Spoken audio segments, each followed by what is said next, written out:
let's go on an adventure. Bop, bop, shoot, bop, bop, bop, yeah. Let's go on it together.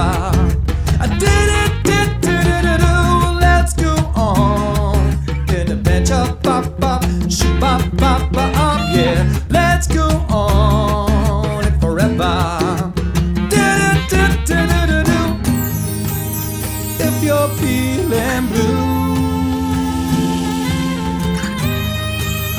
nothing left to do, my love. And if you're feeling bored, I know you know the cure. You know the cure.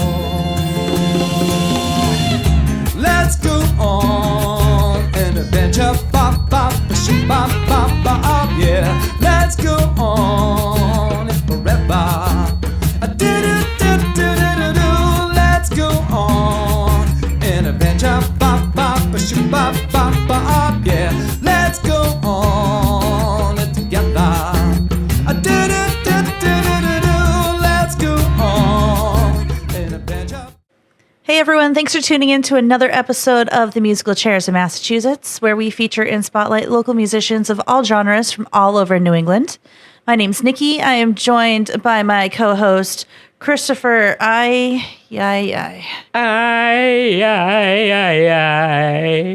needs to go, bro. Whee! We're zooming out. Oh, wow, that's not a very pleasant looking. But look at this. We got mobile cams. Mobile cam. I can go this way, or I can go this way. That's actually really cool. Wow, look at that. Look at that. Okay. Well, The more you know. The more you know. Cue the rainbow. Ooh, and now we have sound effects. Visuals and sound effects budget has increased by like 10 cents. That was the most terrible visuals I've ever encountered. I think we just lost followers. Thanks, Chris. It's worth it though, is it? Maybe sometimes. Guys, stop using the camera as a mirror. Oh, okay.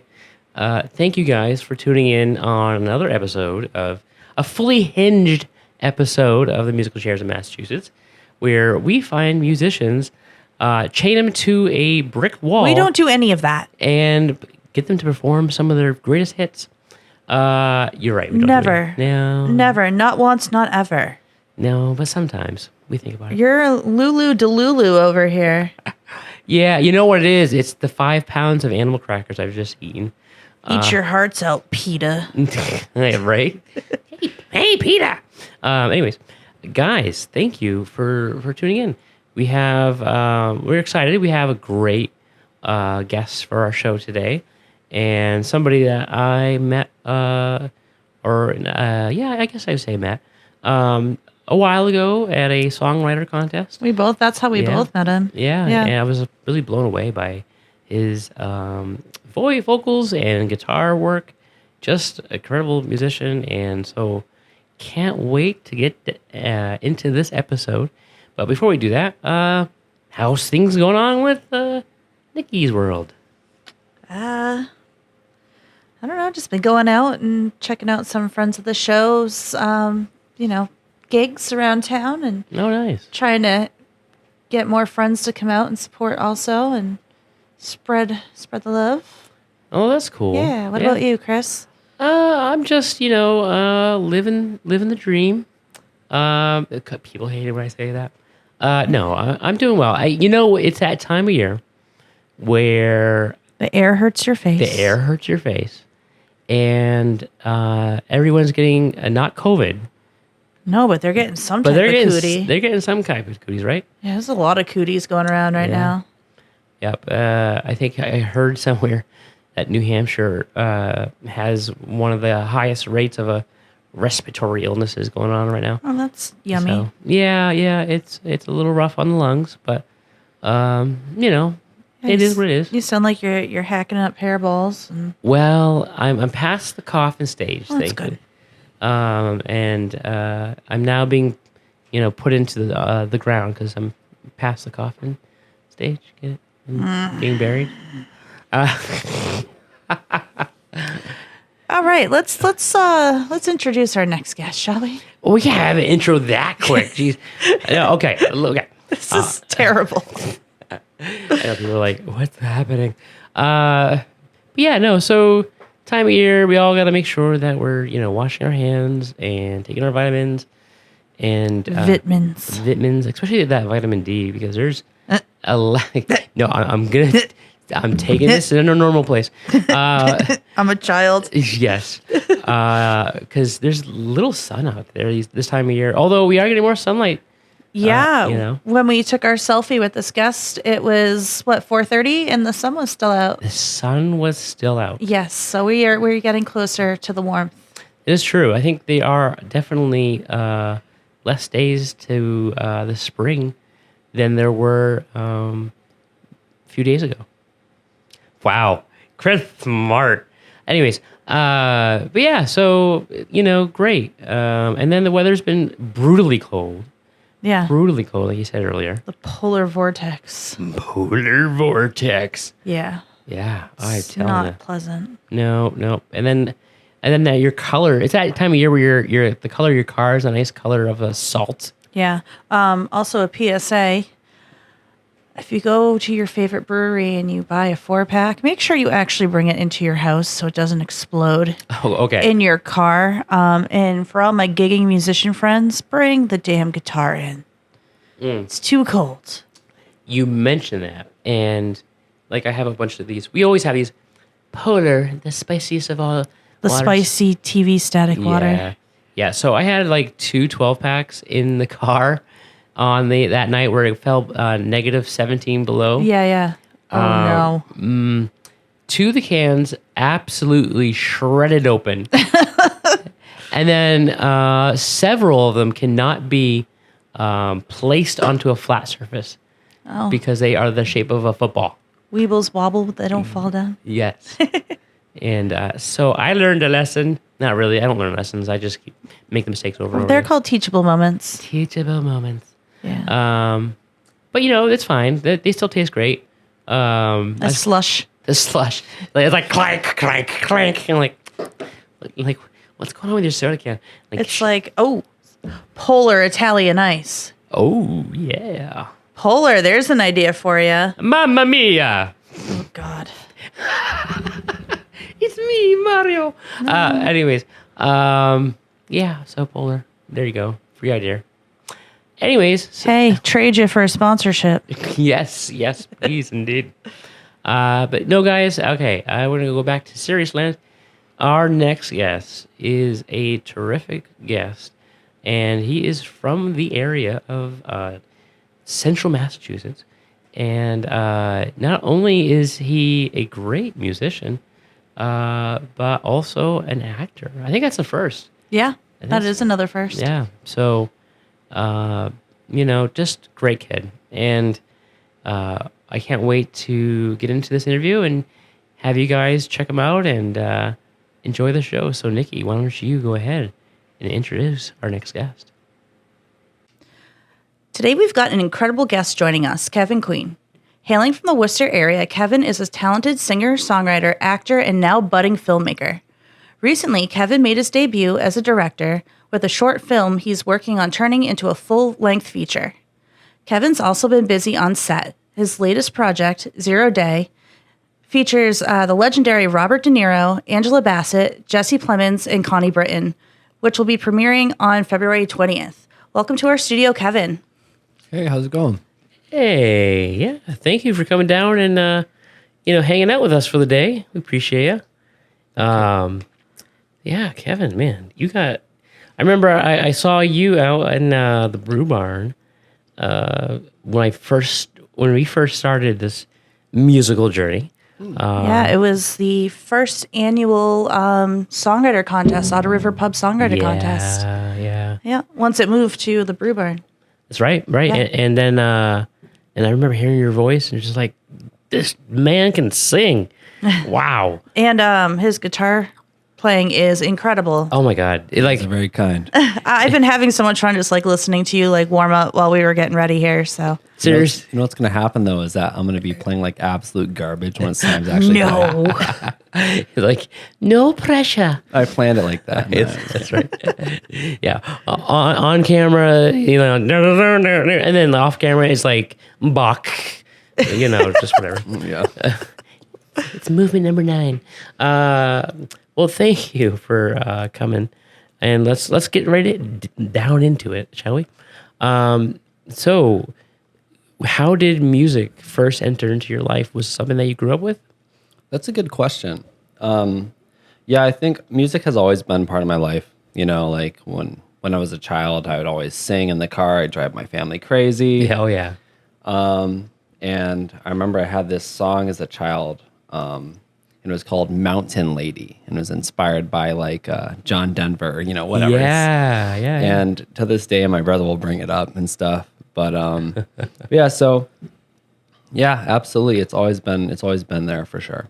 That's cool. That's cool. But it's also kind of cool because I have like a few little like music trivia. Like if I ever became like a famous anybody, Yeah. you know, like I was born in Winslow, Arizona, which the Eagles wrote a song about or mentioned it in a song. Yep. Yes. I was born on Kurt Cobain's birthday, February 20th. yeah. You know, so it's also kind of cool too because I was in a little rock band. wait a minute. Was that planned? The premiere of the Netflix show dropping on your birthday? It's also on my birthday.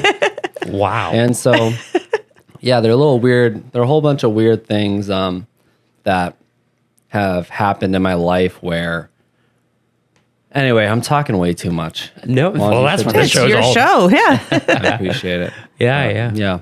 That's cool. That's really cool.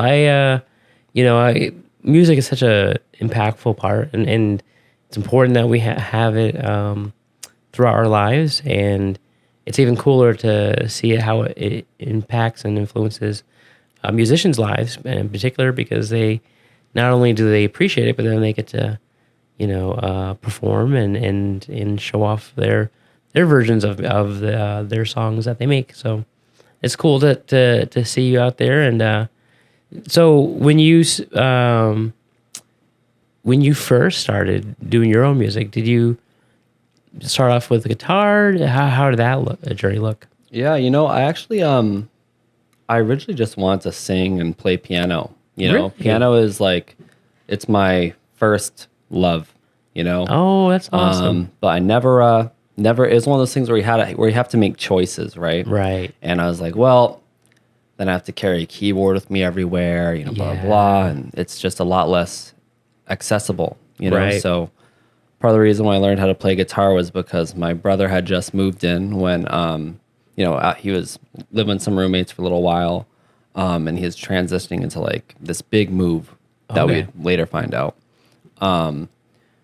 But yeah, so he showed me a few chords on guitar, and I was like, you know what, this is a lot easier. I can bring it anywhere with me. Right. And I certainly did, that's for sure. Cool. That's Yeah. cool. For me it was piano, but you're absolutely right. I brought the piano to It's a couple shows. process. Oh my gosh, it is. It's like, in my case, it has wheels, and it's still like really challenging to bring the full size stage piano with me. And plug it in too. You know what You I'm have to saying? plug it It's, in. It's a little crazy. And whereas a guitar, you just throw it on your back and head down to the show. You one plug in and you're good to go. Yeah. Yeah. That's cool. Yeah. How old were you when you started playing? I was playing a little bit as a kid. I say that very, very loosely. I had two of those children-sized guitars. Yeah. Didn't think anything of it. Like I literally had no interest in doing music at all, like for Oh, wow. anything. But I started getting into it again when I was about 14, maybe 16, probably 16, somewhere in there. And yeah, that's pretty much it. I remember I was one of my friends in high school. Her name was Evie. Yeah. And I remember going over her house and writing my first song as kind of like an adult. on an instrument, you know. But yeah, That's cool. That's cool. So did you have like any formal teaching later on, or anything like that? you know, I've always been kind of like a pretty bad student. You know, Yeah. I've had some teachers who've shown me some really big lessons, like Ed Trepanier. Oh, okay. He was my first guitar teacher. Michael Balukanis was my second one, and from Ed, I really learned how to it was like an intro of like soloing and playing with other musicians. Right. Michael helped me expand into he was more of a jazz guitar player and showed me different chords and songwriting. But like anything else, you know, you can have the best teachers in the world, but if you don't put the effort into it, Right. you're not going to go anywhere. Right. You know? And so I found myself, I'm like, well, I have these great teachers in front of me, you know? And I looked at it and I was like, I really hadn't applied myself, you know? So even though I had some key lessons that stuck with me, I would say overall, I learned a lot from books, you know? Oh, sure. So yeah, I learned a lot from B.B. King. I remember I was practicing soloing over, you know, his live concerts. Oh, wow. That's kind of how I learned how to solo a little bit. Okay. And then I joined a band, and you think you're good playing solo, you're not until you play with a band, because you will get humbled so quick, especially if you don't Yeah. practice with like a metronome or a drummer. And there are just so many things you have to learn. Then doing covers, never did any covers until I joined a band. Yeah. Really helped me as a musician for sure. Oh, that's cool. That's really cool. I know, you know, it's funny too, because like when you start off, you practicing by yourself, and then you have teachers, and you know, you start getting confident. You start like, oh, I'm pretty good. But it's not until you start performing with other musicians that are just like, oh. And you know, I don't know what it is about hanging out with musicians and going to the shows, but like I feel like my personal singing and piano playing has gotten better. It's like I don't know if it's just like through osmosis, if I'm just like but it's cool. I actually, I had a friend that played saxophone. It was like incredible, was in, you know, the high school band and all that, probably like the best in the high school band, and got accepted into Berkeley. And he was like, I was the best. And then I went to Berkeley and I sucked. Like, so I know exactly what you're talking about. Where you're like, you think you're good, and then you're like, I'm not good. Yeah. Or even like going to karaoke, you know, you could be like super confident of I can sing, and then like you get to a place where it's not karaoke, and then it gets a little okay, maybe not. That's what usually ends up happening to me. But also, like you were saying too, being around all these musicians has helped me kind of break out of my shell with singing. I just think it's a lot of positive encouragement more than anything. Yes, I think that's it too. Yeah. Yeah. I you know, and it's you know, I think it's just incredible though how everyone's journey is a little different, and how it kind of molds them into the musician that they are today. Absolutely. Yeah. And speaking of which, let's show the crowd a little bit of what all this early music Training has turned into. Oh, okay. So you want me to play a song? Yes. Yes, Yes. It was please. kind of a weird segue. No, it was a great segue. You know, I've learned that like for communication, I respond best to like very direct communication. Right. Like indirect communication goes right over my head. Like, oh, Kevin, like this, blah, blah, blah. I'll be like, oh, cool. You know, you know, Nero. Yeah. it's, Flies right over. so I'm going to do this song. It's actually a song you guys, a lot of musicians who watch this know all about it. It's called the NPR Tiny Desk Oh, yeah. Contest. Okay, you guys Yeah, know yeah. about it. So I've entered a whole bunch of years, but I've always, for the past 4 years or more, I'd wanted to enter this song. It wasn't quite there, and it's also kind of a sad memory. The inspiration behind it was there was a classmate in high school who ended up passing away through like a car crash. Oh, wow. And my only memory of that person was them running to the bathroom with their lunch tray in hand, crying, and they're just wanting to be alone, you know? So, you know, like when I saw the news and everyone was sharing on Facebook, I was like, oh my God, it's really sad, you know? Right, so right. I wrote a little song about it. It's called I Remember You. And I hope you guys like it. So let's do it.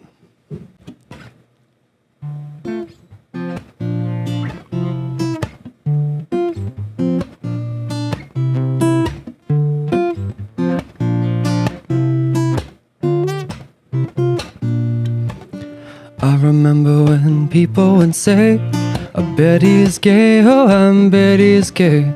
I remember you making a snack room out of a bathroom, using a shield as a plastic tray. Oh, what a shame, what a shame.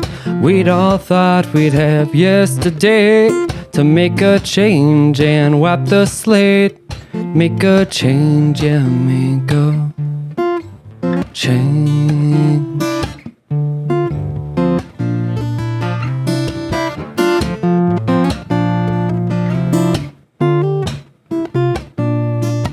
This goes at everybody that we love, everybody prematurely sent above or below. I don't know, all I know is I can't judge you for what's in your soul. I remember when people would say, I bet he's gay, oh, I bet he's gay. I remember you making a snack room out of a bathroom, using a shield as a plastic tray. Oh, what a shame, what a shame. We'd all thought we'd have yesterday to make a change and wipe the slate. Make a change, yeah, make a.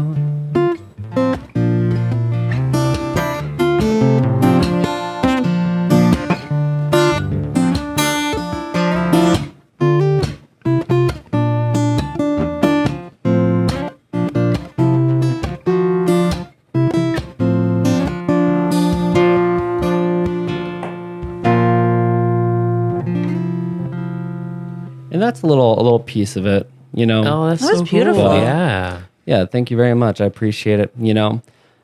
But it was difficult for me to decide to upload that song. I called a friend of mine. I was like, "Hey, what do you think? This is a song I want to upload." And part of the reason is like sometimes I feel like stories just aren't ours. Yeah, you know? right. And so it's like, sure, you're passionate about it, but is it really for you to share that story? You know, Right. so that's pretty much what made that one difficult. But I decided to do it anyway, just because. So Whoa, thank you for sharing, man. Like, Yeah. that's beautiful. I too had a good friend back in high school who passed away in a tragic car accident, and you know, it's a traumatic thing to have to go through. You know, and I'm sure he's appreciative though that somebody wrote a song about it. You know, Yeah. Keeping his memory alive. right? well, I mean, it's like it's there's so many people who just recent years, you know, I mean, I write a lot of songs that I don't know, some people would consider darker, you know, Oh, like okay. that's one of the, like my friend was like, Kevin, that song's kind of dark, you know, but for me, I just I have a few of them too, you know, everyone has songs that are like about love and, you know, feelings like that, but Sure.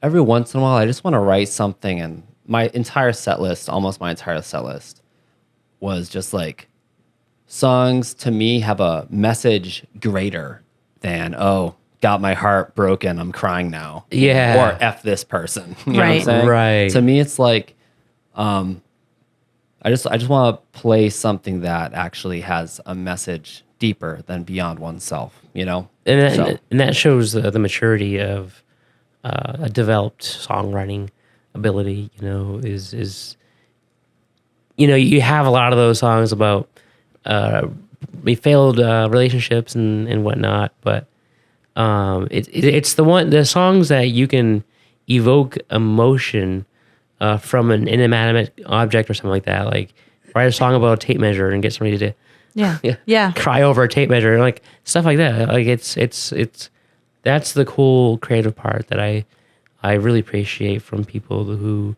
build off their songwriting off of that kind of source. So Sure. yeah, that's cool. What would you say are some of your biggest musical influences? Biggest musical influences. That's a good question.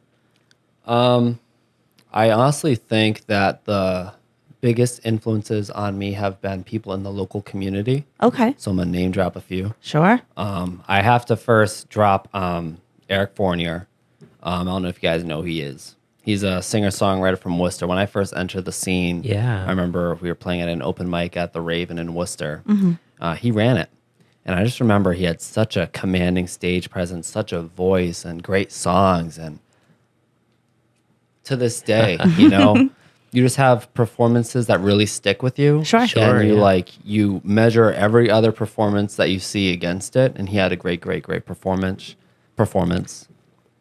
Other great musicians, Michael Andreoli. Oh my goodness! Oh, I've heard of He's a master down. guitarist. He's a master guitarist. Okay. And he's the most humble dude. He's such a kind dude.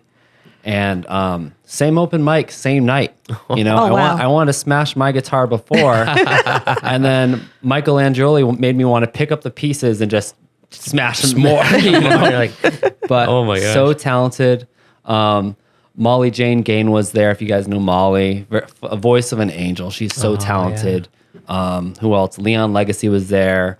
Yeah, I remember when he was actually entering as I was leaving, and I remember his voice was just so powerful, cutting through, and hearing his voice outside of the open mic. Like I had never been so discouraged in my life. Oh, you yeah. know, because you think you're like we said earlier, like you think you're somebody, or like not even somebody, but you think you have something, right? Yeah. And then you get humbled so quickly. Yeah. Oh, you know, yeah. and and then you have other people who are just like their energy. There's a same open mic too. That night there's this friend of mine and Mike's named Nana Midori Nix Nova. Her name's Britt, really, but okay.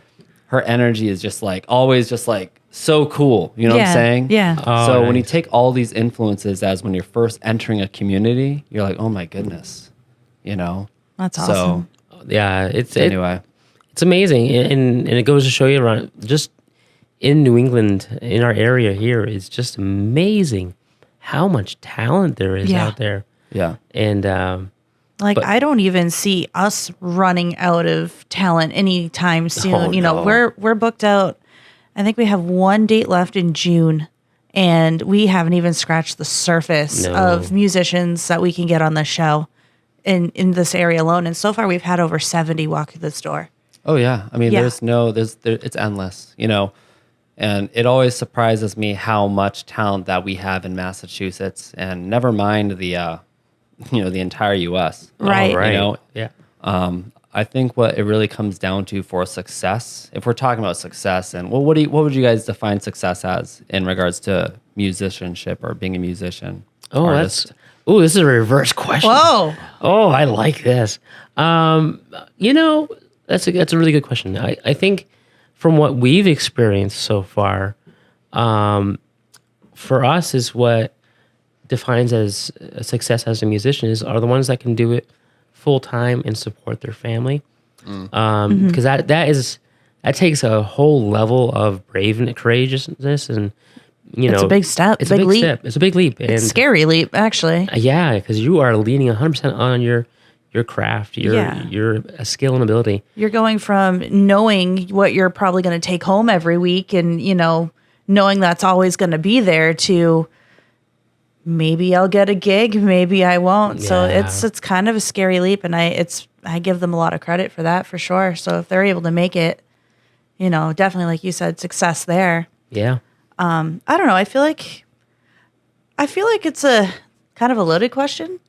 I also love the fact that I am able to say things like, we featured musicians on the show that have, ended up turning into friends, that have opened up for people like Red Jumpsuit Apparatus and I know, right? played with huge names. Like, just the fact that they can say that, like, I've had that I've done it moment Yeah. is amazing as well. Yeah. Yeah, and it's gotten my understanding is that with like streaming, it's gone leagues harder to make it Yeah. Oh, as yeah. a musician and sustain yourself. You know, Yeah. because there are only so many clubs, and if you really look at the if you look at the music industry in tiers as like a songwriter, as a musician, right? You play at open mics, right? Yep, right. Little events. Then you play at like paying events that maybe like $100, $300 or whatever, right? Yeah. Sure. If you're a band, whatever, you can charge more or whatever. Or depending on what it is, if it's a festival or, Yeah. That's true, but not Yeah. a lot of artists play festivals. You know, No. it's hard to get into those. It is. You know, Yeah. and they want people who are like really polished in regards to like your image and your following as well, Yeah. right? Right. And what the industry has become, and maybe it was always this way, I don't know, because I haven't really been around that long. Yeah. But the industry has become like a game of leverage. You know, like who's supporting you, right? Sure.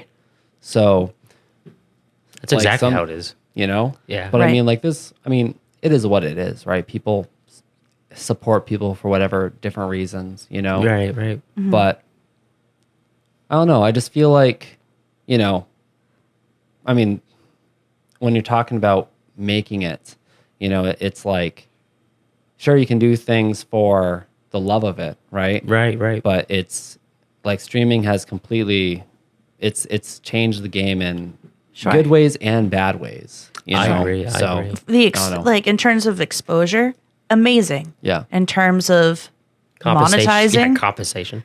not so great. Pennies Yeah. on the dollar, if that. Like Ian Less. Gallipo, Ian Gallipo on his episode, he actually really went in depth as to like how many streams, how many hours like a musician needs in order just to make like a little bit of money, and it was sickening, honestly. Yeah, And you know, that's just that's independent artists. Yeah. You know, and that's not even backed by a label or anything. yeah. Yeah, But I was doing because I knew that question was on when you guys sent it. Yeah. And I was like, gee, like, first off, how many albums are even bought anymore, Oh, I digital know, or right? physical? And apparently, in 2023, it was roughly 10%. You know, roughly, and it was about somewhere between, I don't know how they got those. It's like 86 or something like that. For the rest was all streaming. 86% was streaming. Wow. I Which mean, it Yeah. doesn't also help the fact that like I can tell you I don't own a CD player. My car never even came with a I CD know, player. right? So I mean, nobody is going to buy actual physical pieces, albums and stuff unless they have a means of doing it, which I mean, it's almost like going out and buying a DVD player now. It's kind of Oh, I an know. obsolete thing. But then like, I don't know. Now vinyl records are making a big comeback, but that's a lot to like. I feel like more people I know own a record player than they do a CD player now. I know. So But even for like an independent artist, that becomes a huge expense. Let Yeah. me just press my stuff on vinyl. Like it's also a pain too because they're huge. yeah, Like They records are are. huge and they're heavy, and Yeah. like the storage space, it's a pain. It's a pain. you're not kidding about it. Heavy. I inherited my mother's. oh my god, that tote was so Oh heavy. my god! It was just like a regular 4-foot tote, but it was cram packed. I must have had like 150 vinyl records in there, and it took an act of God to get that thing up my stairs. Yeah. Not only did it take an act of God to get it up the stairs, so far it's been an act of God that it hasn't fallen through the floor. Yeah, Goodness. Like it's that heavy. he let me look through it, and I mean, you had already taken a bunch out by the time I got to it, and even lifting that tote onto the couch, I was like, oh my god, I forgot how heavy these are. But yeah, I mean, it just back to what we were saying, streaming it, just the convenience behind it. Yeah. Yeah. And that's a really interesting point. I remember when I first got involved with musicians back in college, CDs were still a big thing. And a lot of people were doing demo CDs, handing them out at the concerts, and then selling their CDs as well. And so, musicians had a way to make some income in that sense. And then they get paid by the shows. But now that you have streaming that has, become all a part of all of our lives. It's instant. It's instant. But then you have the return on investment on a musician standpoint, it being so small, it's crazy to think you can have a musician that has had over, 500,000 down streams, and It's what, maybe $5 in their pocket? yeah, right, exactly. And so we've seen it. You meet a lot of musicians out there just doing their own thing and trying to make ends meet by doing the gigs and doing the night shows, and it's a lot. It's a lot of footwork. Definitely. Yeah. I mean, there was at one point, I had posted something on my Facebook, and it was stream your favorite local, musician, artist, friend, throw it on Spotify, put it on mute and go to bed and let it have 8 hours of playtime. Yeah. Help them out. That's so funny. It's our little contribution. Yeah. Well, speaking of some streaming, want to go ahead and stream a song for us? Oh, yeah. You mean strum a song? Strum a song? Oh, that's even better. See, I like that. Strum a song. Let's see. So I'm going to play. Just let me make a quick decision here. This is actually, I believe, one of my newer songs. It's called Oblitrium. And this, the inspiration behind this is kind of similar to what we were talking about. Like sometimes people disappear from our lives. And this particular, one of the people who inspired this, I was having a conversation with them, and they're like, Kevin, sometimes I wish there was like a pill I could take to help me forget all the hard things I've gone through, Wow. And I was like, it really stuck with me. I still think about it, even though I don't really talk to the person anymore, but sometimes people leave an impression on you. They just don't forget, and this is a combination of that. I've also had people in my life who have gone missing because of things that they've taken for, like weeks at a time. And you're like, oh my God, like what? Like all these things go in your mind and you don't know how to handle it. And then sometimes you also have people who do things to you and you're like, you know what? Is this even a person I want to have in my life anymore? Sure. So all those combination of those things, this created this song called Oblitrium, which in Latin means like forget, and I put trium to kind of make it sound like a drug.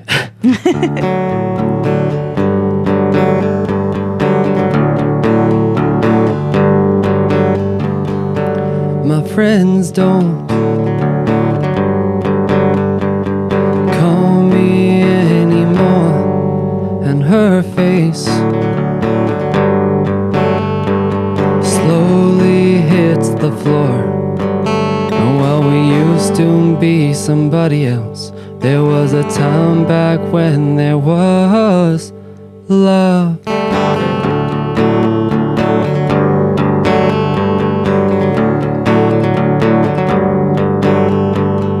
Everything was sunny then. Sometimes I wonder if we made the whole thing up.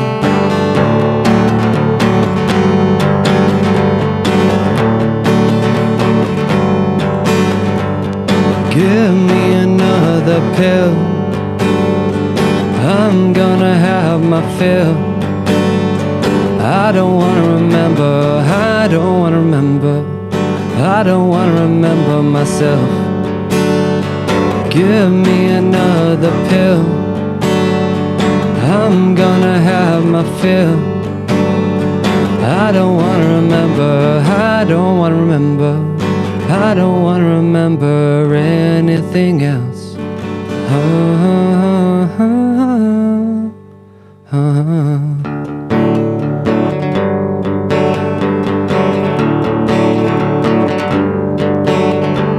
And he don't.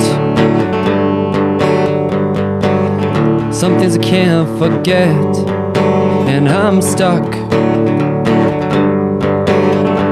debating whether I'll forgive. Oh, well, we used to be somebody else. There was a time back when we were friends.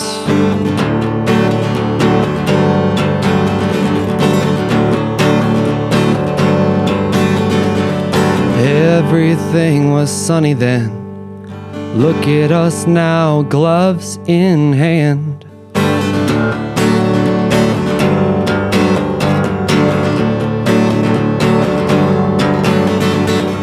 Give me another pill. I'm gonna have my fill. I don't wanna remember, I don't wanna remember, I don't wanna remember myself. Give me another pill. I'm gonna have my fill. I don't wanna remember, I don't wanna remember, I don't wanna remember anything else. I don't wanna remember, I don't wanna remember, I don't wanna remember anything else. I don't wanna remember, I don't wanna remember, I don't wanna remember anything else.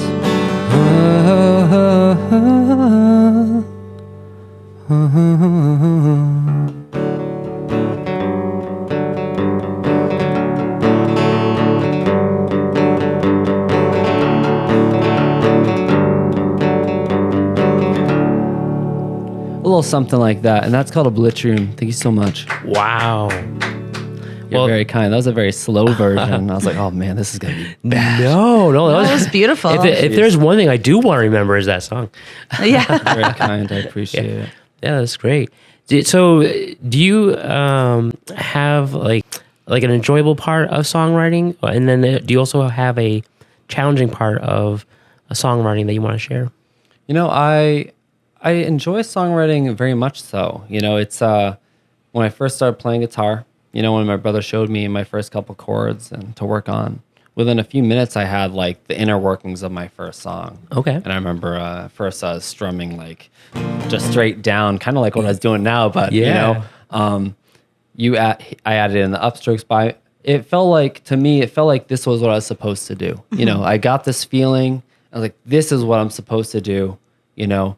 And every now and then, you know, sometimes I get it back, but every now and then, like I'll experience something. Like I'm a person of faith. You know, I believe in God, and sometimes we all go through hard times. And I pray when I go through a hard time, and like it seems like every time I felt like stopping doing music, something happens, something big. I'll get an email like this. Close Guitars is a big story of that, where I was like, you know, I got to move on to something else. And I got an email about being an ambassador with Close Guitars and how they'd be happy to have me. I've had emails where I've been invited to perform at music festivals, you know, and there's this place called the NAMM Show. Yeah. Thousands and thousands and thousands of artists go to this, and like microphone companies, blah, blah, doesn't Yeah. matter.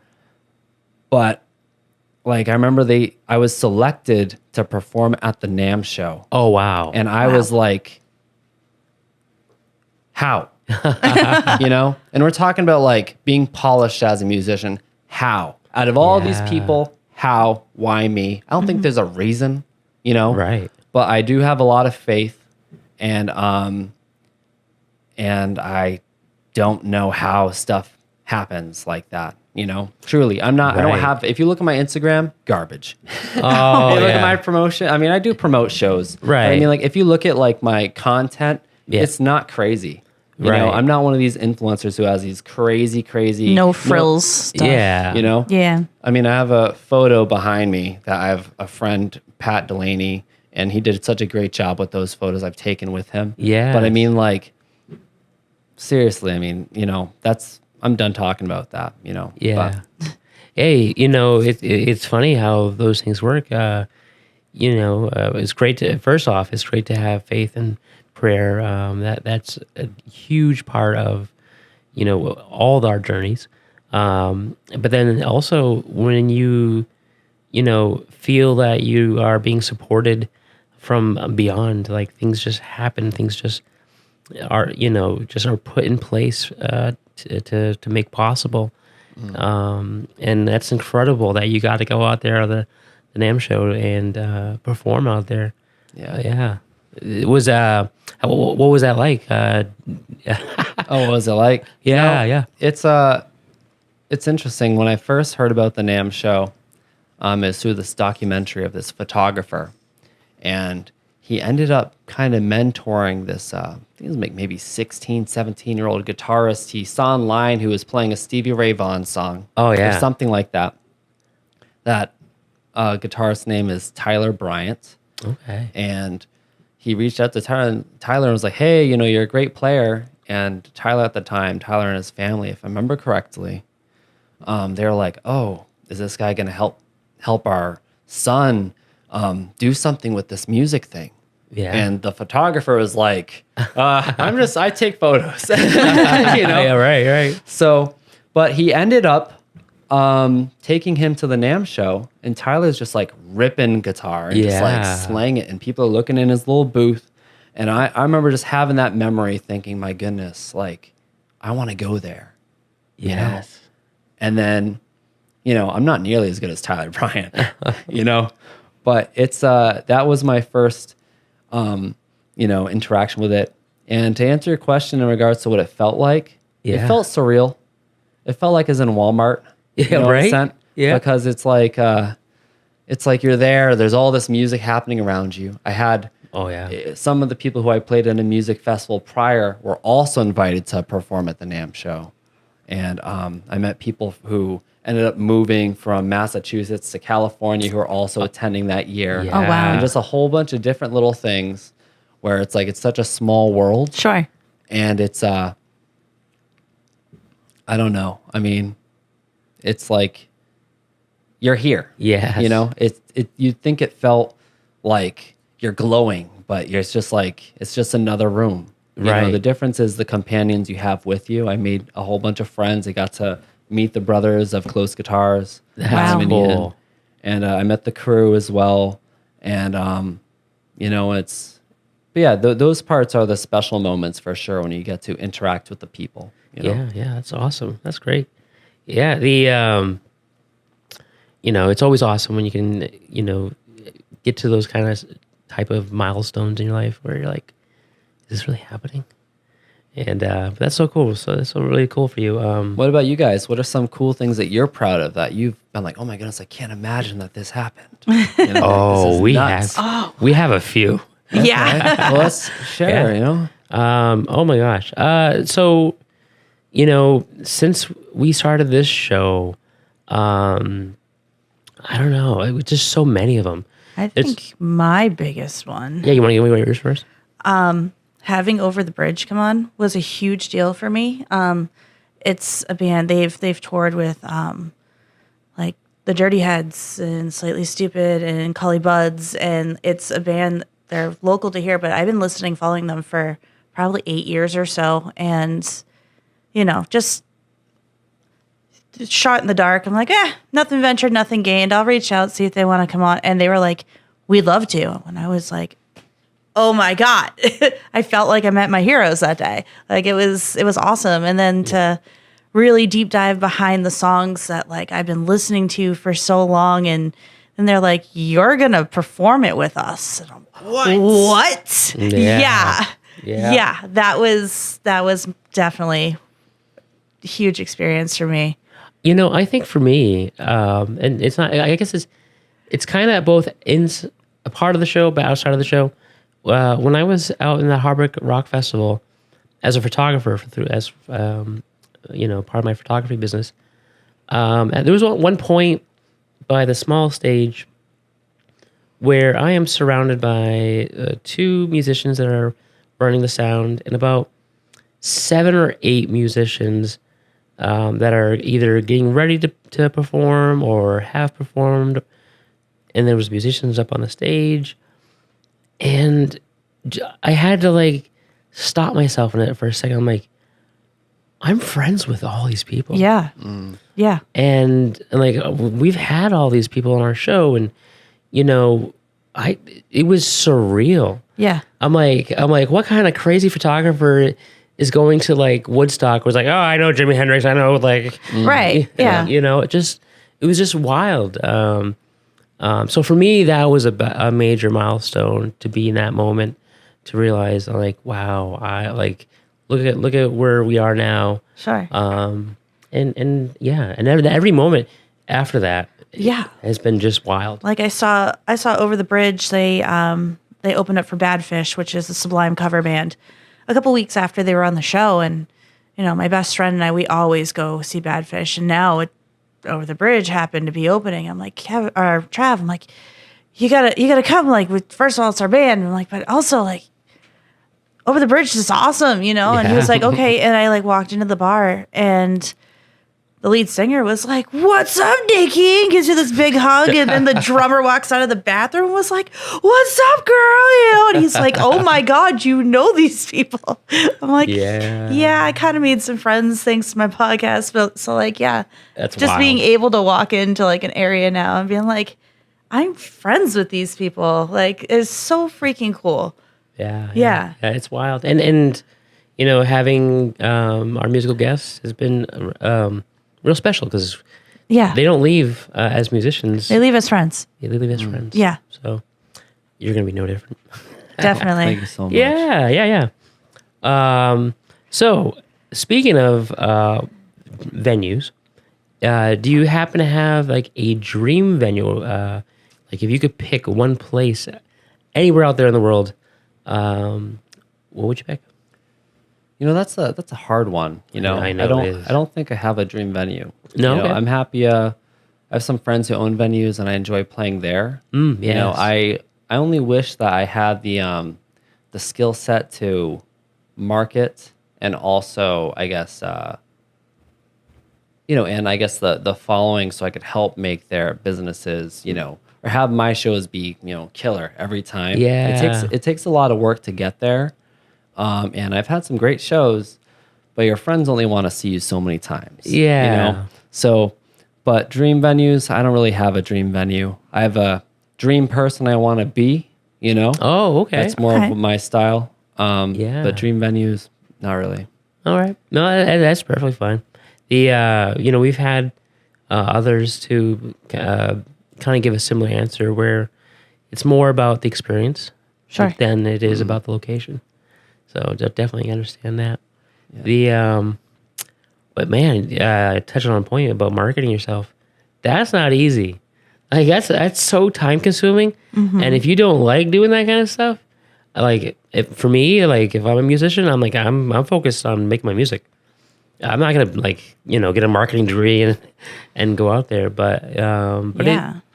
it is important though. It is, yeah. You know, I mean, it's a lot of hard work, you know, practicing, writing the music, booking the gigs. And then on top of that, I have to make myself look pretty and put it out there too. Like, that's a lot. It also feels kind of like egotistical, you know? Because Yeah. you're like, you know, Yeah. what do I say? You know, like, oh, I play guitar. There are a million people who play guitar. Right. You know?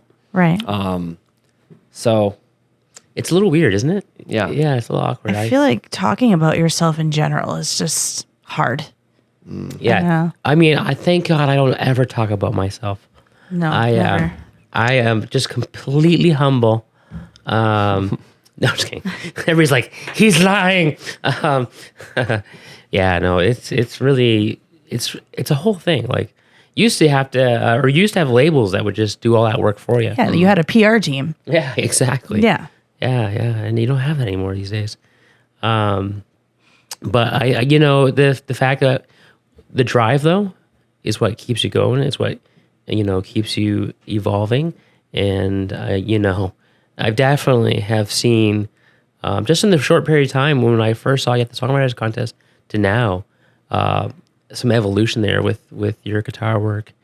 And yeah. I mean, also, I mean, like, you know, there's so many different songs I've written. Yeah. And it's hard to showcase that in just one song, right? Yes. Like the song I played there was called Java. I don't know, Yes. were you a host for the first night I was there playing on ukulele? I was a judge. I was there for that. You were there for that? Yeah. Yeah, no, I don't think I was there. That one. I was there for that. Okay. Yeah. Okay. That was a great song, by the way. Thank you so much. You know, you guys are very kind.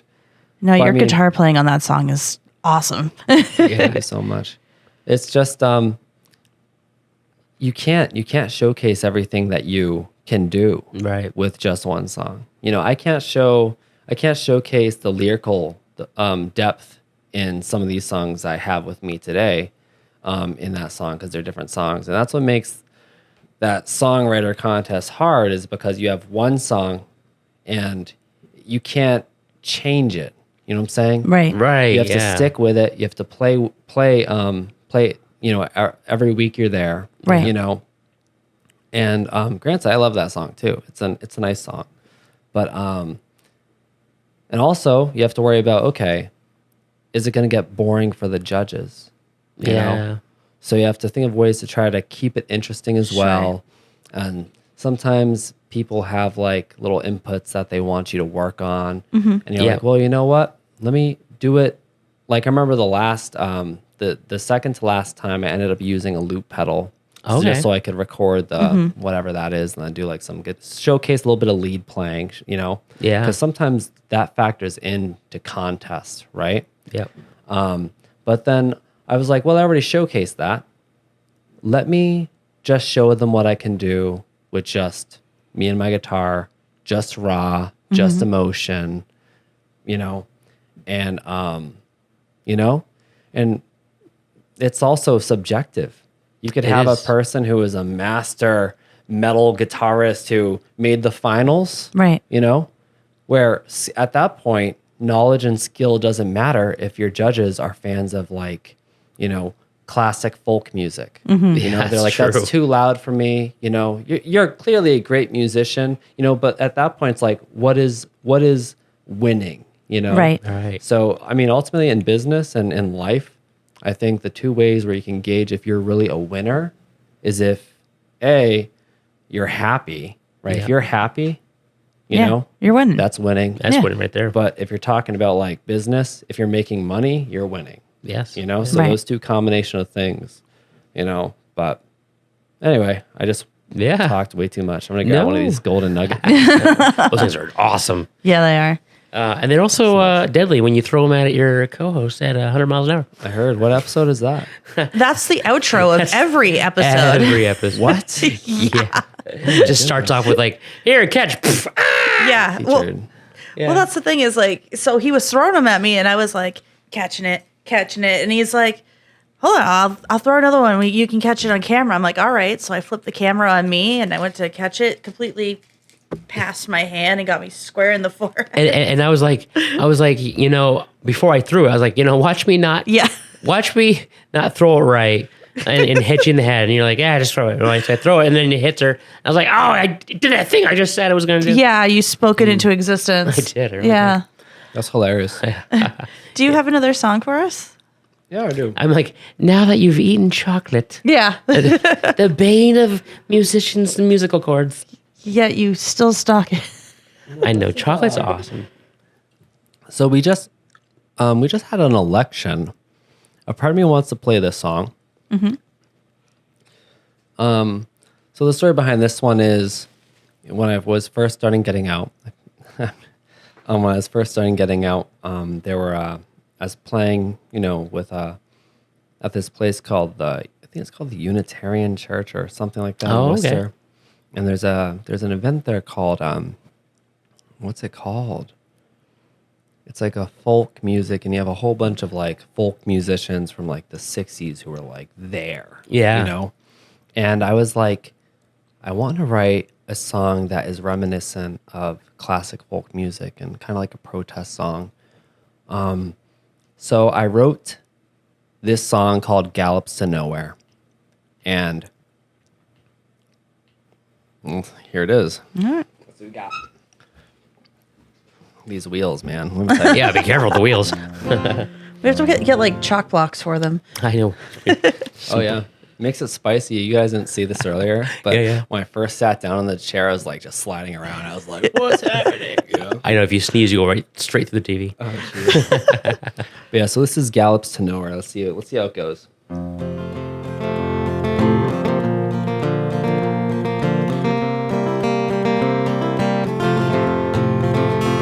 Oh, the horses are galloping to nowhere. And the mayor proposed a bill to gun them down. 'Cause we ain't got no time for cowboys or outlaws. And we ain't got no time for running around. La da da da da da da da. La da da da da da da. La da da da da da da. La da da da da. La da da da da da da. La da da da da da da. La da da da da da da. But I hear we got time for private corporations digging up sacred Indian burial grounds. In the winter they water them like flowers, hoping that the cold will weed them out. La da da da da da da da. La da da da da da da. La da da da da da da da. La da da da da. La da da da da da da. La da da da da da da. La da da da da da da. Just last week we polled for a politician who half of us believe will make a difference. For the rest, they're galloping to nowhere, 'cause they don't recognize the grass they're standing on.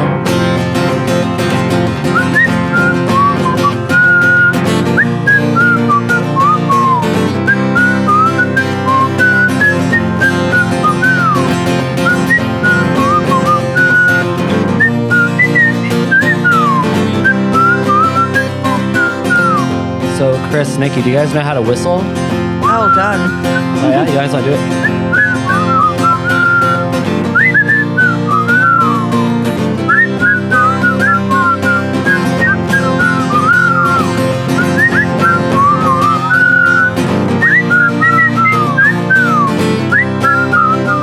All right.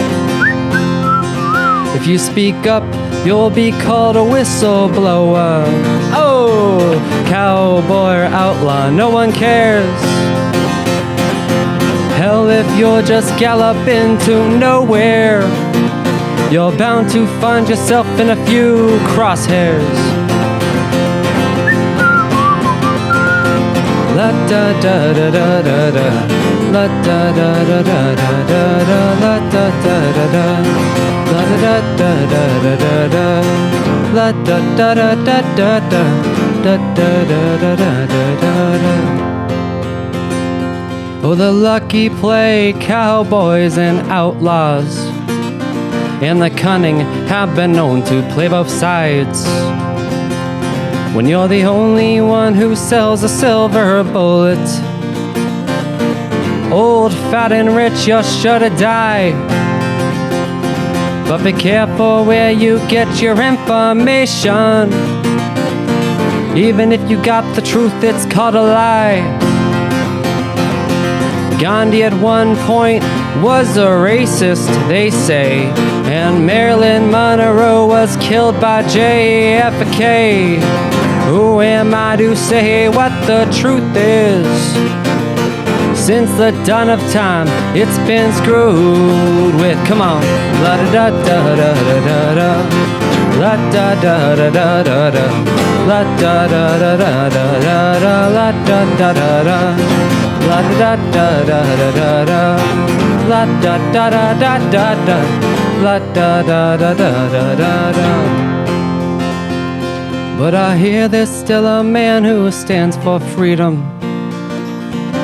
even though he lost a leg in Iraq. Just last week he was marching down to North Dakota, even though he could have sworn the war was over. La da da da da da da da. La da da da da da da. La da da da da da da. La da da da da. La da da da da da. La da da da da da da. La da da da da da da.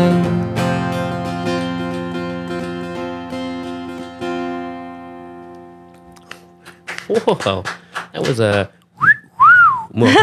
That was awesome. That was fun. That was. Thanks for including us with that. Yeah. Thank you guys for whistling along. Yeah. You guys are cracking up when that happened. Yeah. That's crazy. Wasn't expecting it. No, I haven't whistled in a very long time. I'm surprised I could do it. I know. It's For like, you, Nikki. yeah, you were good. I'm like, she's so multi-talented. Well, guys, we still have a little bit more left, and I think we'll have enough time for one more song. Okay. But before we do, let's go ahead and take a break and get a word in from our sponsors. So we'll be right back.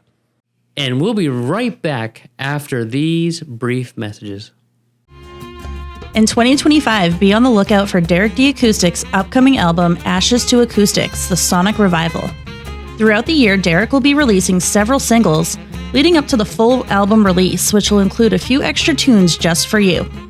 Ashes to Acoustics features live acoustic covers performed at open mics at the Otter River Pub, recorded by Soundbites events and open mics. You'll find them on all streaming platforms, so make sure you follow Derek at Derek D. Acoustic to stay updated on these releases. Enjoy Ashes to Acoustics, The Sonic Revival in 2025 and beyond. And now back to our show. Oh, well, awesome. Hey, so let's go ahead and now we're back. Get into some questions again. Want to go ahead and ask right off the bat. Has there been a moment yet where your music has made a impact on someone's life? Actually, yeah, there was it's actually kind of, how do I say this story? So the first year when I was performing at NAMM, you know how it is, like sometimes you'll be playing, you're not thinking anything of it. But there was this woman and her son who came up to me, and they were like, hey, our son, he has like a terminally ill, like he's like terminally ill. Oh, yeah. And he was saying how your music gave him comfort, Oh. And that was like, first off, I didn't know what to make of it. Like, I was like, oh my God, like I wish I could, perform better for you, Yeah. So that was probably the moment that meant the most to me. I just wish I could have done a little bit more, Wow. But that was, the biggest impact, I think. Well, what a beautiful impact. That's terrible. I mean, it's terrible, but but people who do have a limited amount of time in this world, it's amazing that they can still find joy and happiness. And in some ways, they've learned to find joy and happiness better than some of us who have all the time in the world. Yeah. And I think music is definitely one of those things that it has the ability to really bring some joy and happiness into those people, into everyone's lives, really, especially those that have Provide some comfort. Yeah, that's cool. Wow. Yeah. But yeah, I mean, it's just like, what do you make of that? It's like, honestly, I don't even think I'm that good. I was like, damn, I wish I was better. That way I could have helped him or given him something that he would have liked more, Yeah. So that's I think more my thought process at that time, But I mean, there are other things too, I have another song I'm not going to play today. It's called Pitchfork. Yeah. And that's the song I told you off screen, where it's like, it's about nuclear war. Yes. Yeah, And it was inspired by when Russia and Ukraine first started, going at it, essentially.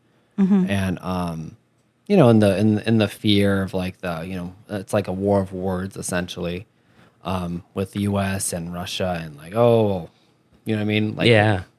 So, I played that at a little event in the summer. Nick Noble, he's a friend of mine. Yeah. He has a little folk, like festival he hosts in, where is it? He hosts it in Connecticut every year. Seaport?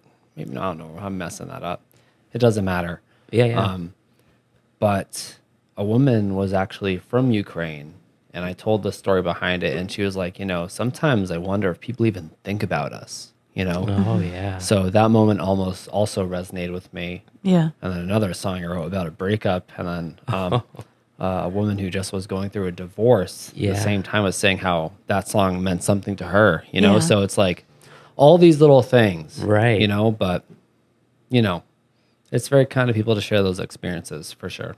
Yeah, definitely. And you know, when that music comes from a personal place of your own that you're writing the lyrics from, and then you find people can then connect to it afterwards. Yeah. Such a cool experience, you know. Yeah. So moving forward, I want to talk a little bit more about some cool experiences. So you've not only have had this, you know, journey with your music, but you've also kind of now are swinging into a little bit of acting here. Yeah. I'm doing my best. Yeah. Yeah. How's that been? And has it been like any similarities with your music career? You know, I think the biggest similarity between music and acting, they're both different. Right. The way I describe them is I love them both, but for different reasons. You know, for acting, I love doing acting for getting away, Yeah. but I love performing music when I want to come home, if that makes any sense I to like you. that a I lot. like You that. know, it sounds super cheesy, but that's really what it That is. needs to be a song lyric. It's not gonna. Put it on a t-shirt. Right. Right. But I mean that's the biggest way I can, the best way I can put it, because a lot of actors like being someone else. You know, and they can get away from their problems or just to see how other people tick. You know, Yeah. but ultimately for me as a person, I've always just wanted to be who I am. You know, Right. so when I'm on stage, I get to share my songs that I've written, and sometimes it means something to people. Yeah. You know, and sometimes I feel like cared about in a sense, you know, like, oh, like, you know, I don't know, it's kind of weird, I guess, you know? But it's cool how you see it and how there are similarities, but then also polar opposites at the same time. Well, it's performing, I guess, you know? Yeah, right. Performing is really what the commonality is, Yeah. you know? Sure. Yeah. But- That's cool.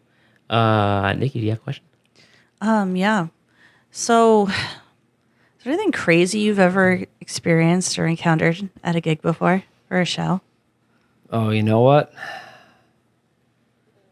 You know, there have been some crazy moments. I'm trying to think. Crazy how?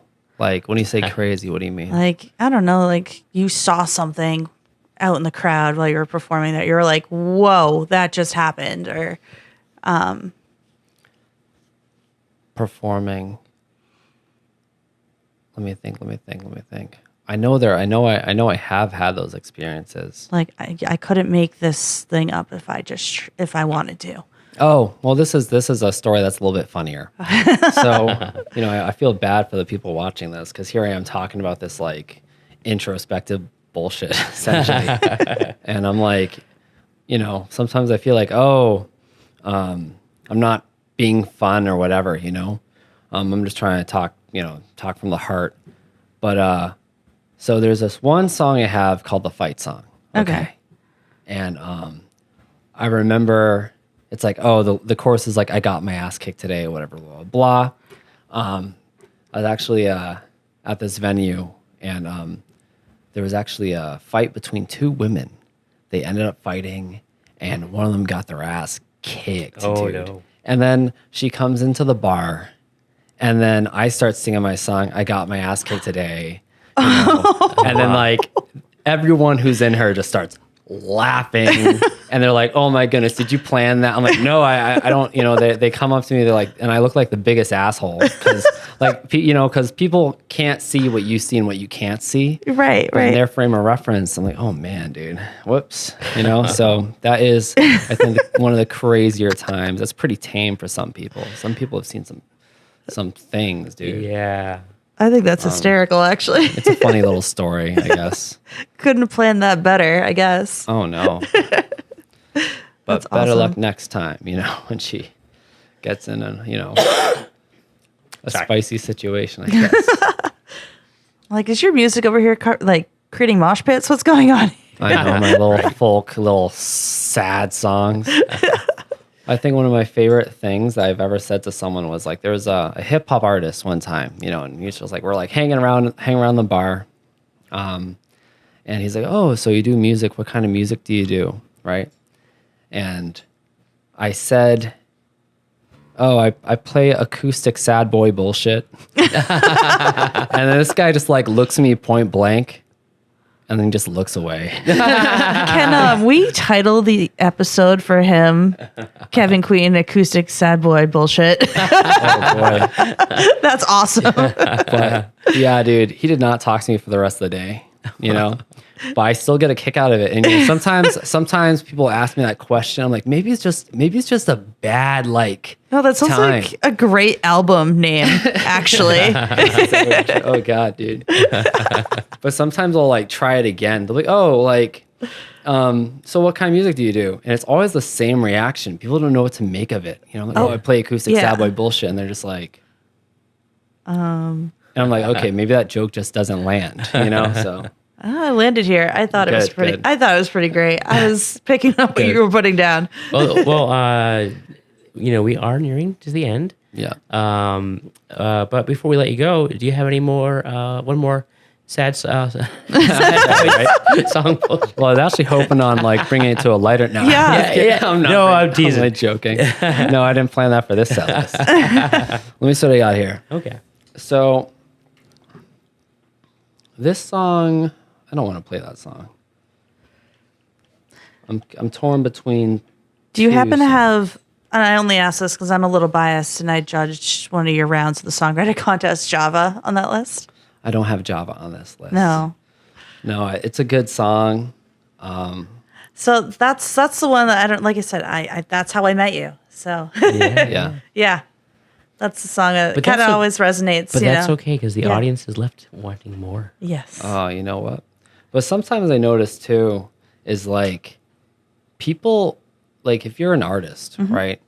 Some artists like they get known for a certain song. Yeah. And they're like, I can't stand it. This is my one-hit wonder. Like, yeah. It's like the song's I have, and I'd probably be one of those artists. Well, think about it. That's But- the record companies being like, this is what the people want. It's like, but I hate this song, and I have way better songs on there that'll probably never see the light of day because of you people. But at the same time, though, I mean, like if you're lucky enough to have people that love your music, like, I feel like play the song. Right. So I'm going to play that song. Right.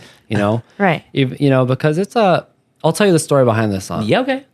So I'm not much of a dancer at all. You're in good company. And so this was inspired by a night at a bachata like club event. So it's called Java, which means hold your horses or slow down, cowboy, and that is in Spanish. That's what it means. Let's give it a shot. I'm gonna cross my legs to add a little bit more spice. Yeah.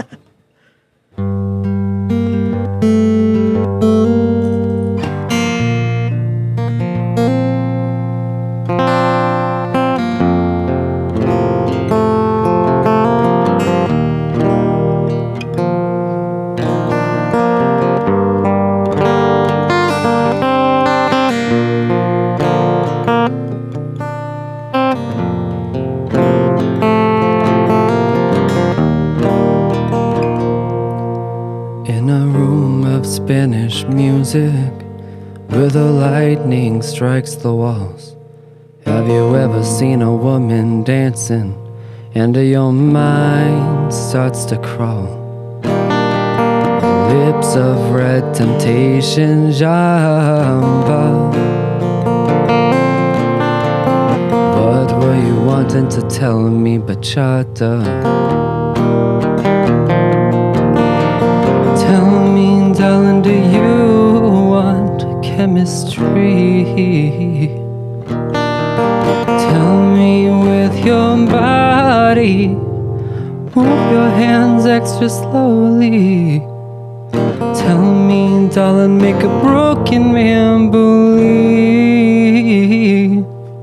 We may only have tonight, I swear to God. Feels right.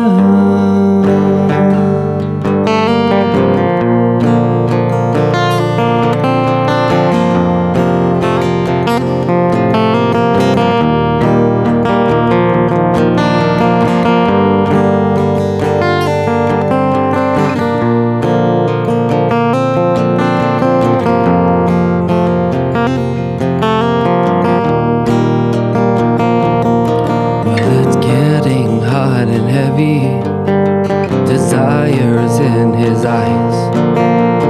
Feels so good to be dancing, and the attention she don't mind.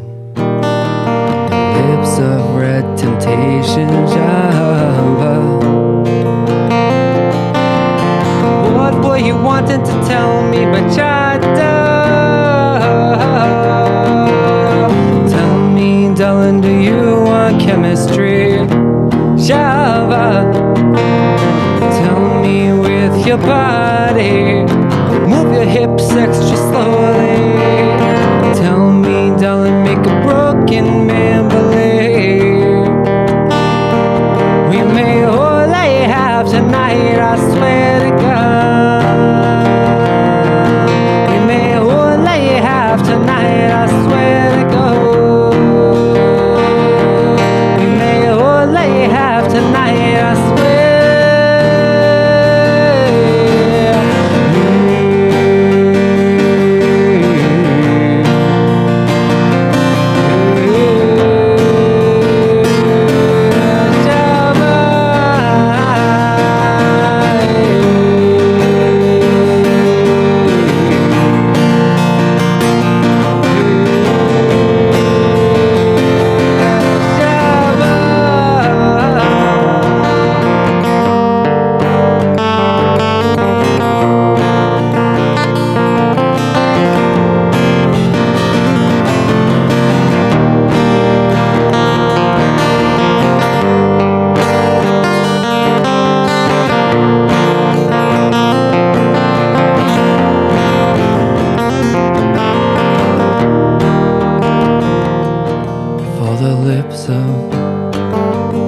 For the room of Spanish music, it's just a memory in my mind, where the woman in red will dance for all time, with lips of red temptation, Java. What were you wanted to tell me, but Jada? Tell me, darling, do you want chemistry? Java. Tell me with your body, move your hips extra slowly. Tell me, darling, make a broken man believe. We may only have tonight, I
Thank you so much. Wow. Seriously. You're too kind. Wow. Is it okay if I play one more? If that's all right. Yeah, of course. So Yeah. this is the song I was originally going to play. Thank you for playing that I know. song, by the way. Like I mentioned earlier, I love the guitar in that song so much. Like you get so into it. It's so beautiful. I love I it. got It's lost just in and that how one. upbeat. Yeah. I love it so much. Thank you for playing that song. Thank you so much. I appreciate it. I was nervous because I don't play that song too much, Oh, okay. but I'm happy it was You a nailed decent it. You performance killed for you it. guys. Oh And my I was God. actually fortunate to have not only heard the song, this is my second time hearing it like acoustically, I guess you could say, because I also heard it that one time you had the loop pedal also. Oh, Yeah. oh, okay. So you got I a was good there one. for that. Yeah. Okay. I've heard both versions of it and I love it. Thank you so much for Yeah. playing Thank it. you. Oh my God. Thank you so much. So, that was a great experience. Because you get to meet so many cool songwriters, and I think it's a great thing. Just to get to know your community. Yeah. Yeah. Yeah, that songwriter contest, honestly, between Franco's open mics and the songwriter contest, like I've met the most amazing people, like incredible musicians, but also just gems of human beings. Like it's been awesome and it's brought this whole community together so much more. So yeah. It's a good one. It is. Franco, Jukebox Jake. Oh yeah.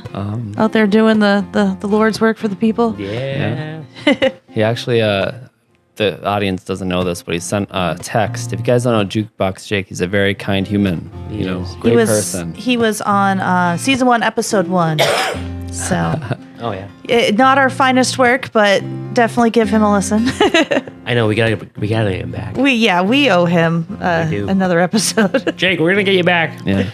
And not only that, Jake has also stepped up when like one of us couldn't make it. We had family things going on and co-hosted. Really? Yeah. Yeah. And he just the way that he connected with the musicians too was really great. He did a good service to the show. Yeah. But yeah, so this song, I was going through a hard time. Like sometimes we do, right? That's Yeah. life. And I was like, it's been a while since I played anything good or ran anything good. I was like, dang. And I was like, so I actually prayed for this song. And my grandma was like, Kevin, Elvis he used to start every show with a hymn, Oh yeah. I don't know if that's true. My grandma said a lot of things that weren't true, but it's a sentiment that Sounded counts, good, yeah. So this goes out to anyone who's ever had a hard time trying to get through it, really. It's called Praises.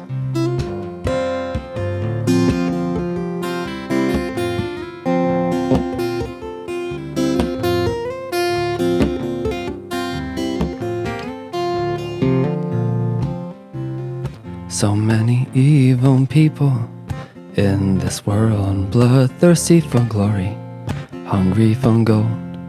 Women and children are just as cruel as the strongest of men, as the wisest of fools. Yeah. So when I clap my hands, when it's hard to walk and it's harder to stand, for you looking for reasons, I'll tell you why. Praise the Lord, I still got love on my mind. Praise the Lord, I still got love on my mind. And I won't say it once, won't say it twice. Praise the Lord, I still got love on my mind.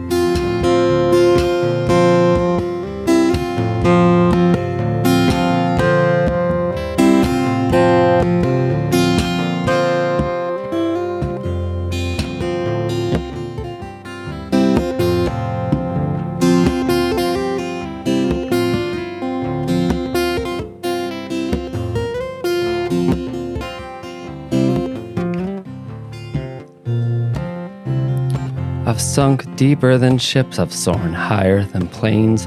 I went back to the future of yesterday, looking for answers buried in time. Intuition surfaces like foam on a tide, oh yeah.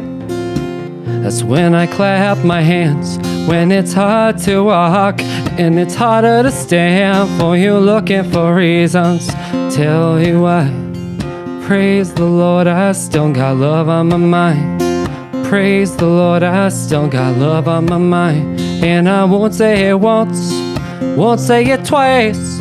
Praise the Lord, I still got love on my mind.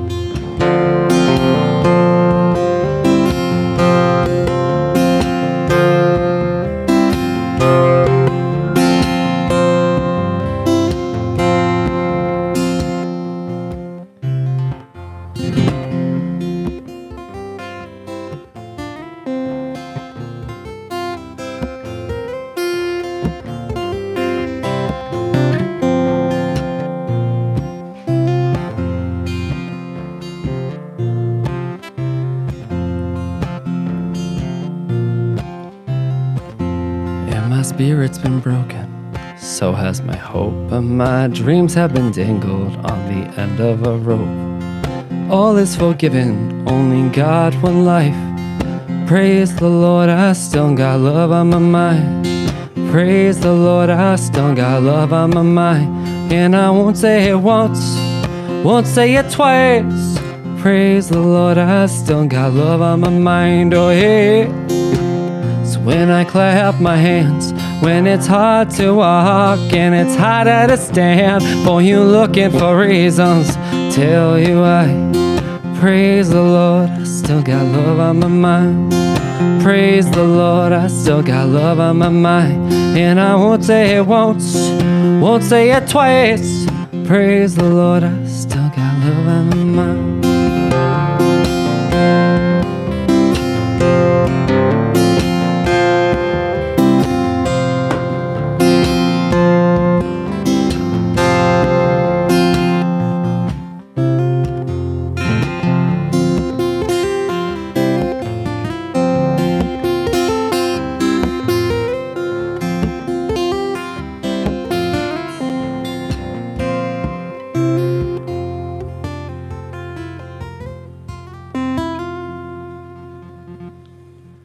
A little something like that. Thank you guys so much. Wow. It was beautiful.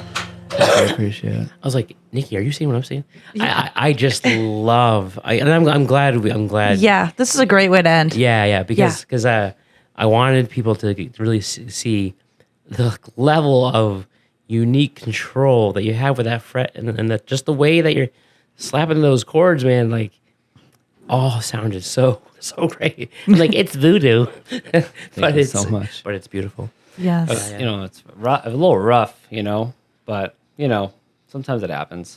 It's unique. You don't see it very often, and it works. It Right. works. Yeah. Thank you so much. Yeah. It's incredible talent. It is. You guys are too kind. I appreciate it. Thank you. Well, thank you, Kevin, for coming on the show and sharing these awesome stories. We've had some fun stories. Yeah, I could sit here and talk for like another hour at least. Yeah. Yeah, absolutely. And, sure. you know, we are just thrilled for everything that's going on in your life. And, you know, again, super thankful for sharing the music with you, with us. And if people wanted to go out there and find your stuff, is it out there at all? I mean, I have a few songs out there. My name is Kevin Kvein. It's the Queen part is Kvein. If you want to find me, you can look it up. If you guys want. My album I have is called Hearts, Dreams, and Other Broken Themes, or Things, not Themes. My favorite song on that one that I feel like is probably the only song, in my opinion, that actually is like still really beautiful. Yeah. It's called Stop for Lemonade, and it's a really beautiful song. It's so good. Yeah, I have Gallops to Nowhere, which is also online too. I've been working on, I've produced a few other albums, but I don't release them. Yeah, okay. But I just got a new computer, so I'm gonna try releasing a new little EP or something. Nice. Oh, that'd be terrific. You don't know. People might like, whatever, Well, I think there's a couple songs that you've performed in here that I think people are going to really enjoy. Yeah, definitely. Yeah, appreciate it. Definitely. Well, thank you so much, Kevin, for coming down and hanging with us. This has been an absolute treat. And I wanted to go ahead and remind our audience to make sure that you are following us. Make sure you're subscribed to our YouTube channel. by supporting us. You are supporting our musicians. The bigger of a spotlight we have here, the bigger spotlight our musicians have here. So, and then also, if you are really able to support our musicians that we have on the show locally, go out to go out, find their music, purchase their music, and go to their shows, attend their shows, tip them, say hi. It'd be really cool because I don't think it's happened yet. But if you're watching this and then you find the musician out there at the show, go up to them like, hey, I saw you on that podcast. That'd be pretty wild. Right? That'd be a little meta for us. I discovered you based on that podcast out there. Yeah. Like that would be really cool. Yeah. So, Yeah, definitely. And honestly, just give our musicians a follow on their Facebook pages, Instagram pages. Like 100%. it's free. It takes 2 seconds and it really helps support them and, beats the algorithms up a little bit too. It does. Gets them out there for more people. Well, guys, Kevin, Nikki, thank you both. And thank you, Stop trying to pick their nose. That's what I'm doing. Hello. And thank you for catching another episode of this wonderful, awesome show. Yeah, it's called The Musical Chairs of Massachusetts. Thank you. All right. On that note, goodbye, everybody. Bye.